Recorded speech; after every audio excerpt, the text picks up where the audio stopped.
ખબર નહીં કેટલા લોકોએ કેટલા વર્ષો સુધી પકડી રાખ્યો છે આ સ્ટોકને, પણ ફાઇનલી મૂવ થવાનો શરૂ થયો છે હવે. ખાસ કુમાર મંગલમ બિલરાજ સાહેબે પણ કંઈક નવા પૈસા લાવવાનું નક્કી કર્યું છે, પ્રમોટર્સે પૈસા ઠાલવેલા છે, સરકાર પ્રયાસ કરી રહી છે. શું આ પરફેક્ટ કોમ્બિનેશન બની શકે એક સ્ટોકમાં ઇન્વેસ્ટમેન્ટનું? હું તો હજી પણ થોડુંક એવોર્ડનો જ વ્યૂ આપીશ. યસ, આપણે જોઈ રહ્યા છે કે 6 વર્ષમાં પહેલી વાર એ લોકોએ ક્વાર્ટરલી પ્રોફિટ આપ્યું છે. ઓપરેશનલ પરફોર્મન્સ જોઈએ વધી રહ્યું છે. બટ અગેન જે ઓવરહેંગ છે એ છે એજીઆર નો ડેટ. આઈ થિંક 55,000 કરોડનું છે. Exceptionally one time accounting gain રાખ્યું છે. બટ અત્યારના એ જે ડેટ છે એ તો ભરવાનું છે. બી ગવર્મેન્ટે આપણે જોઈ રહ્યા છે કે થોડુંક ઓછું કરી શકે છે અને એમને સ્ટેક પણ લીધી છે. બટ એ તો ગમે ત્યારે આગળ ચૂકવવાનું છે.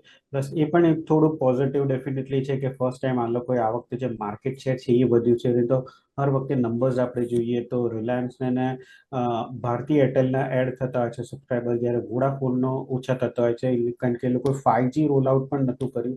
હવે ધીમે ધીમે કરી રહ્યા છે. એટલે મને લાગે છે કે અગેન થોડુંક માર્કેટ શેર કેપ્ચર કરી શકે છે. બટ મને લાગે જ્યાં સુધી ઓવરહેંગ છે આટલું ડેટનું 35,000 કરોડનું, સોરી 55,000 કરોડનું, ત્યાં સુધી મને બહુ આ સ્ટોકમાં તેજી દેખાઈ નથી રહ્યું. ઇનફેક્ટ એ લોકો જે 35,000 કરોડનું ડેટ છે એ પણ રિફંડિંગ કરી રહ્યા છે. એટલે આ અત્યારના શોર્ટ ટર્મ ડેફિનેટલી સારો દેખાઈ રહ્યો છે.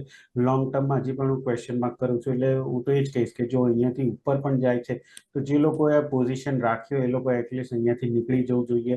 કારણ કે અહીંયાથી જ્યાં સુધી એજીઆર ને લોકોનું ડેટ જે છે નીકળતું નથી ત્યાં સુધી આ સ્ટોકમાં ફૂલ પોટેન્શિયલ આપણને જોવા નહીં મળે. ક્લિયરલી તો આ એક વ્યૂ આપણને વોડાફોન પર બનતો જોવા મળી રહ્યો છે.